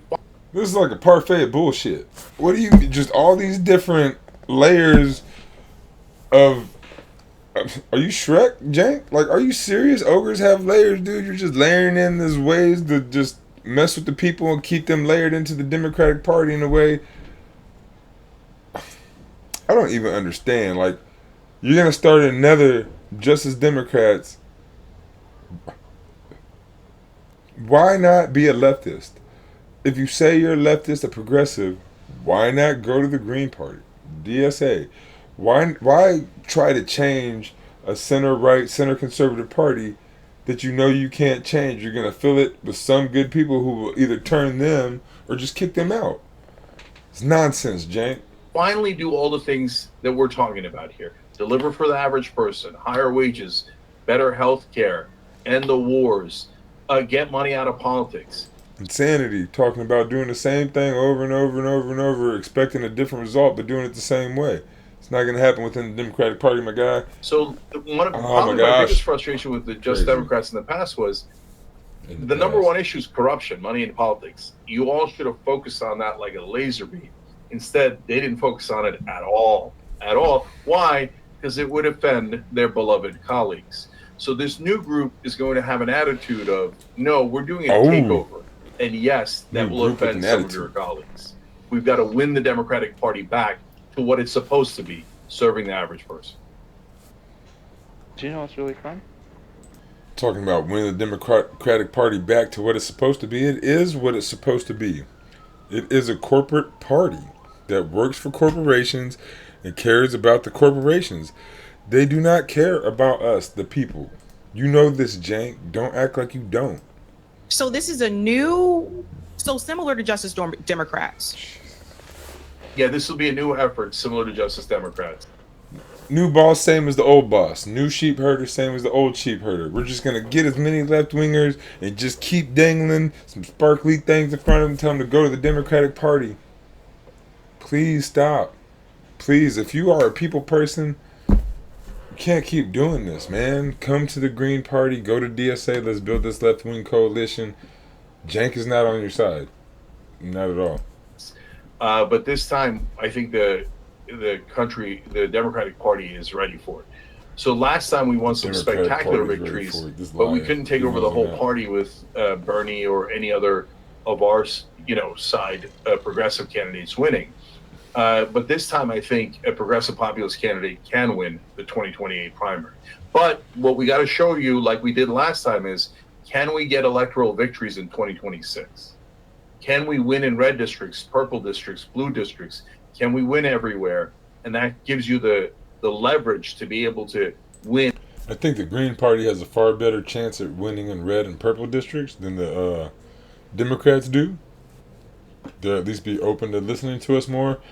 A lot of this two-party WWE style stuff gets the Democrats hating the Republicans and Republicans hating the Democrats, so it's kind of hard for some of them to kind of go back and forth, So, the people, it's hard. For the politicians, it's pretty easy. So at the presidential level and take over the party and bring it back to the party of FDR. So the party FDR, when he even passed the New Deal, black people didn't get much of that, my guy. Like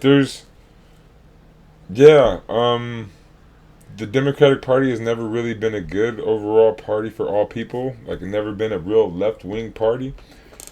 They've had left-wing politics for individuals, certain people, but not everybody. The left is about including everybody, not just a few people or the people that we like the way they look, right? And so the Democratic Party was doing that with FDR. So I don't know if I really want to go back to that either. So this is the type of candidate that I'm looking for. My producer launched 11 demands for real democracy, fix big money in politics and government, healthcare for all, a minimum standard of living for everyone, end the wars, respond to the climate emergency, racial and criminal justice reform that also includes reparations for ADOS, reject censorship, immigration reform, an election system we can trust, which includes ranked choice voting, revamp taxation and funding, and last but not least, democratize the enterprise. This is something I think, like when I talk about building a movement, I just don't want people to feel like their only option is electoral politics, right? And I know the majority of Americans don't vote, and people are just like, I'm done with all of this, what do I do? I feel like it has to be fought on two different fronts, right? Like, I feel like some people are going to feel like their fight is going to the ballot box, but we got to give something to those other people who feel like that ship has sailed and they want something else to do. And I feel like that's where the movement on the outside comes in. But when we have those movements, these politicians, like the squad members, when we contact their offices, as we did before in the past, they got to participate. Like it just, like, these things will be elevated, enormously. If you vote the Green Party in, we'll participate. The pro-Palestinian marches, all of them should have been out there. Well, the Green Party, you get a Green Party president, we just stopped sending weapons to Israel. This was a no-brainer to me. I don't understand. Medicare for all, they all should have been out there. Like, it can't just vote the Green Party in. You got universal health care, Medicare for all in a couple days. Bernie Sanders, just like I said, for the Green Party, it can't always be Jill Stein. And now you see Butch Ware is kind of, taking up those reins there. And I'm trying to help pump the Green Party. I'm calling all these YouTubers. I've hit up Sabby Sabbs trying to get on her podcast, but I've been on a few podcasts, been interviewing some people, trying to get and every podcast I've been on, I've sent Green Party people to them. I'm trying to get them on there. So just trying to build, like, you can't just be Jill Stein. Exactly. Trying to see how many green people I can get out there. And if you like the Green Party, like, share, subscribe, hit me up on my email, hit me up on this, and I'll get you on here. I'm trying to interview regular people too, just so that we can understand what regular people want. So anybody out there that wants to talk a little bit, hit me up. But I think this has been like a interesting conversation. But I think we both agree that something does need to change. I think we just may have disagreements about how we need to go about it. And by the way, that's beautiful. There's nothing wrong with it, right? So what I say to folks who disagree with us is great, wonderful, build something, right? And that's the point you're making. Build a movement, and whether it's electoral or non-electoral, set up something that you love. See, electoral, non-electoral. See, that's what the Green Party is. We're both, right? We're trying to be a movement that has politicians or that elects politicians, right? A nice. We're not a nonprofit like that, but like I've been brainstorming on how to start a nonprofit with the Green Party or around the Green Party, something like that. But like the Green Party members donate their time, right? So we are that, but we're also in the politics. It needs to be a little bit of both. If you're gonna do the most and rally people around that cause, and one of us is going to have the right idea and is going to be able to build a winning coalition, and that's what we need. We need all of us to be fighting really hard. So as I look at that list, it looks pretty good. I mean, obviously you ran right through it, right? And I didn't get a chance to look at all the specifics. So, but whether I agree or disagree with every single thing on that list is not important to me, at least. And I hope it's not important to you. Like, generally, you got to be along those lines, but do not eliminate people because they didn't agree with 3 things on a list of like 40 things, policy priorities, right? That's what I would ask of people. So we could build that coalition. Otherwise, we're going to have tiny, tiny coalitions of people who agree 100% on everything. That's just too small, right? We need. Well, it depends on the things you disagree on, right? Like, if you disagree on little things, but like it was the Charlie Kirk thing. If you think that black people can't fly airplanes, I don't know if I can talk to you that much. My dad's black, I'm half black, my kids are kind of black, whatever. So you don't think that we're smart enough to be in the realm of white people or whatever. My mom's white. Does that make me smarter than other black people? I don't know. Ask Charlie Kirk. But when you talk like that, how much coalition building can we do with someone that looks as black people subhuman? Fuck you, Charlie Kirk. Broaden it, etc. But broadening it doesn't mean, we broaden it to the point where they don't do anything. No. The point is to actually pass the bills, because that's the only thing that affects your lives, right? You're the voters' lives, the viewers' lives, etc. So that's what we're trying to build. And look, your frustration about those politicians, I'll leave you with this. There's a virus in the air in Washington. Okay, it's a mind virus, and once they get in there, they really, they get so offended when I say this, but I gotta say it. I gotta be honest. They then begin to feel subconsciously, not consciously. They're good people, but they start to feel what's in the air, which is we're the elites, and the elites don't talk to non-elites. Why would they talk to someone organizing a Medicare for All rally? Why would they talk to Sabby? Why would they even talk to us? They don't even talk to us. Our network is freaking gigantic, right? It's that Media Matters chart came out. We're about 1/3 of the. Like I said, his network is gigantic. He could build a Green Party. He could build a third party. And he could build the Cenk Uygur Party if he wanted to. But he's going to sit here and be a Democratic apologist. Why? Right? It's that Media Matters chart came out. We're about 1/3 of the entire left-wing online media, right? TYT is They're 1/3 of the entire left-wing online media. So it is almost your duty to talk about the Green Party, DSA, PSL. That you are only sitting here acting like the Democrats are the only thing left-wing people can do. You are a disservice to everything you say you stand for, Cenk. It's just 1/3 of left-wing or progressive media, online media, and all you have to say is go Democrat. All you have to say is MSNBC talking points, CNN talking points, CBS talking points. I can go to my dad's house and listen to this BS. Are you serious? The network. And they won't deign to come on our show because we've disagreed with them strategically from time to time. Well, I mean, I apply the same standard. So if a Democrat comes on your show and you disagree with them strategically, but then they win the primary, you're going to say vote for them because they're the blue no matter who. To them that I do to my friends in the radical left. Somebody's got to be able to disagree with you 5 to 10%, and you still come on their show, for God's sake, right? You still have the same policies and stuff. But they get to Washington and they forget about the rest of us. And it's super frustrating.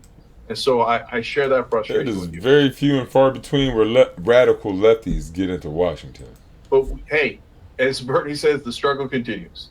So we all go, well, let's all fight in the right direction. And please, for God's sake, fight towards our shared goals, right? But if you don't want to and you just want to attack Sabby or me or some other guy on the left or person, well, what am I going to do? It's a free country. Our shared Democratic Party goals? I don't think those are shared goals by anybody on the left. So, but if you can, subscribe to Sabby, subscribe to the Young Turks, watch us whenever our VODs, our live Across shows, the spectrum, etc., and keep the conversation going, also within the left. Cenk Uygur, thank you so much. Really appreciate it.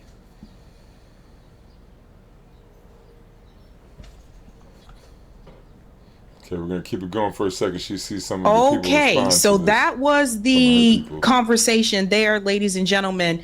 Again, like, I was kind of surprised. I was expecting him to yell. I was expecting a lot of yelling.